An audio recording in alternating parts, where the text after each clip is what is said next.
يا صباح الخير رفيقات والرفاق الأحبة. هذه الأشجار أمامكم ناشفة ميتة من البرد، الأغصان خلاص، والجو رمادي يجيب الكآبة، برد وصقيع، شرفي صقيع.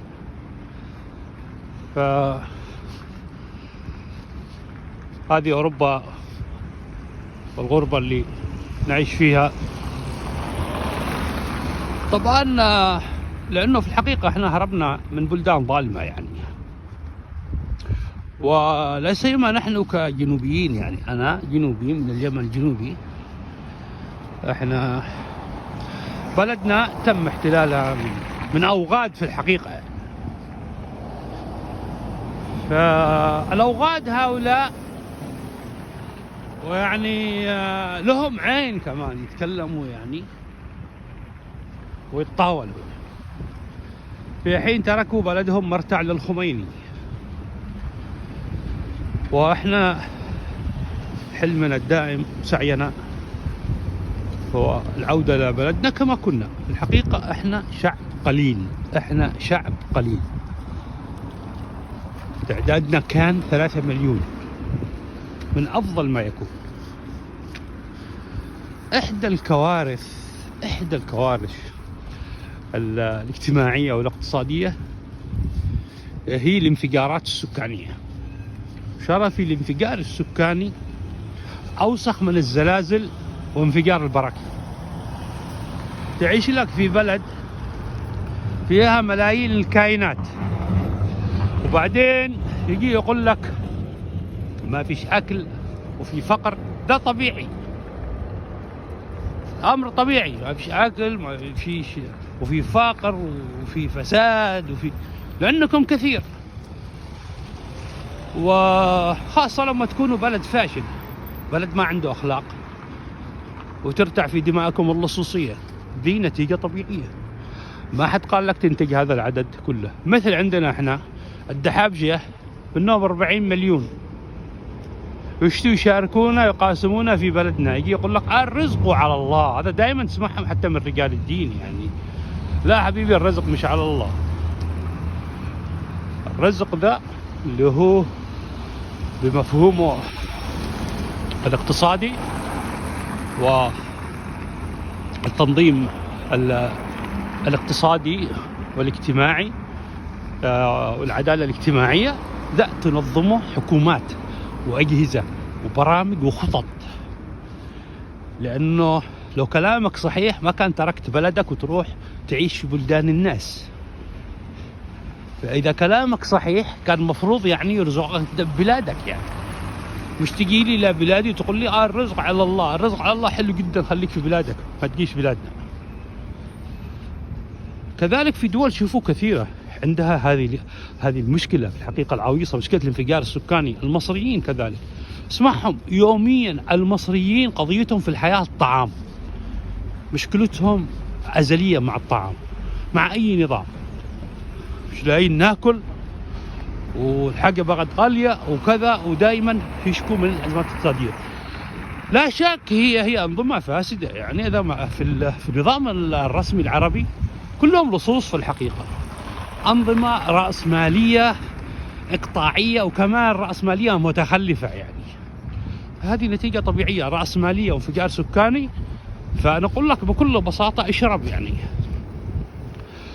فالانفجار السكاني ده خطير، ده يجيب كارثة يعني. لا يجي يقول لك تناكحوا تنعسلوا، اوكي حلو، صرف عليهم انت، ما تجيش تبليهم بلدان الناس ولا تجي تاكلوا بلادنا.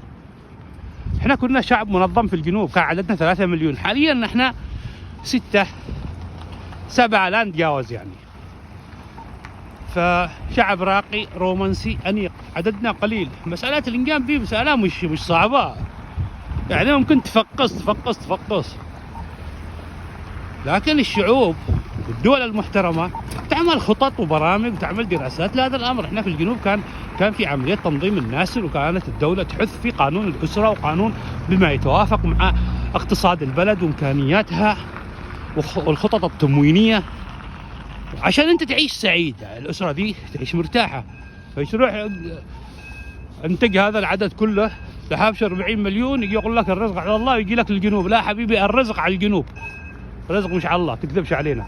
الرزق على الجنوب. نهبت الجنوب 30 سنه، اعتقد كفايه. كثر الله خيرنا، ومفروض تقولوا لنا شكرا، كثر الله خيركم. رتعتوا في بلدنا، ثرواتنا شليتوها، نظامكم الوسخ استولى عليها وقسموها بينهم، واحنا رحنا اتشردنا في بلدان الناس، في بلدان الاخرين. يعني الرزق على من؟ يا كمر يا كمر سنارت. اوكي حبيبي. فالرزق على مين؟ الرزق طبعا على الجنوب. لو الرزق على الله كان جلستوا ببلادكم باحترامكم، يعني نظامكم الوسخ هذا ترك بلادنا. يعني كان احنا يعني اضطرينا لدفع تضحيات ودماء وفكرنا ثورة وما زلنا مستمرين ولن نترك بلادنا.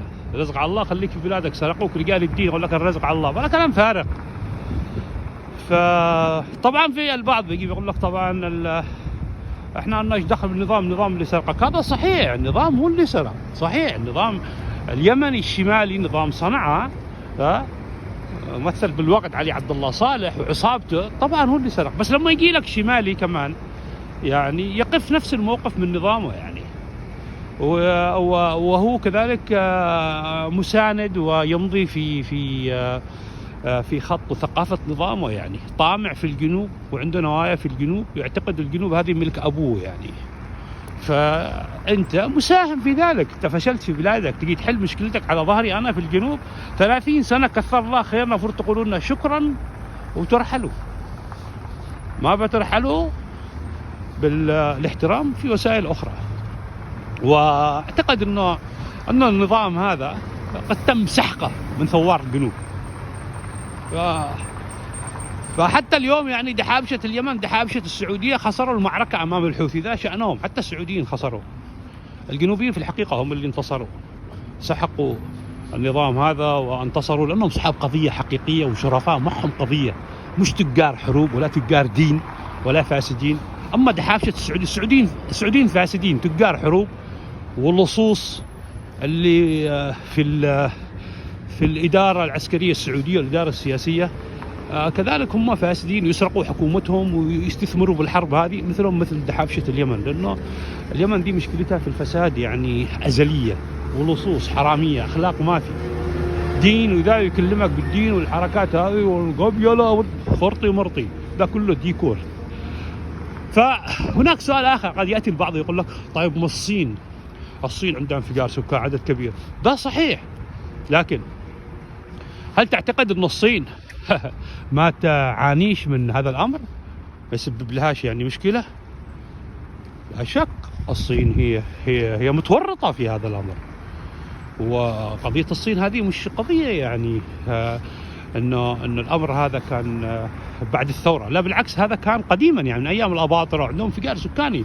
الثورة الصينية ماو تسي تونغ هو اللي نظم العملية هذه وفرضوا يعني قانون الإجبار بالقوة، الحد من الإنجاب، وفرضه أن يجبر الفرد على إنجاب طفل واحد عشان الناس تعيش سعداء. ما تعمل لي انفجار سكاني في الكوكب وبعدين تجي تصيحوا. وبعدين هل انت الصين؟ يعني هل انت الصين لما تكون مثل الصين وعندك قوة اقتصادية وعلم وعندك نهضة؟ طيب تكلم هنا، ولا أمريكا ولا غيرها. لا، أنت بلد بائس، يعني المفروض أنه يكون عددك قليل. أنا في الحقيقة لو الأمر بيدي أخلي كل بلد لا يتعدى عدد سكانها عن 10 مليون، كذا حلو عشان الناس تعيش مرتاحة. فأنا أحترم في الحقيقة، تعجبني البلدان اللي أعدادها قليلة. يعني هنا السويد، إحنا كذلك في اليمن الجنوبي، إحنا ما وصلناش ال10 لنا آلاف السنين، عددنا حلو بالحقيقة. أنا يعني مع توجه النظام الاشتراكي الراقي اللي كنا نعيش فيه، في الحقيقة نظام راقي، شعب رومانسي، شعب جميل، شعب مثقف، استمتعنا نعم بالحياة في الحقيقة. لكن دحابشة هؤلاء الإرهابيين والمتخلفون يعني نكبونا نكبة كونية.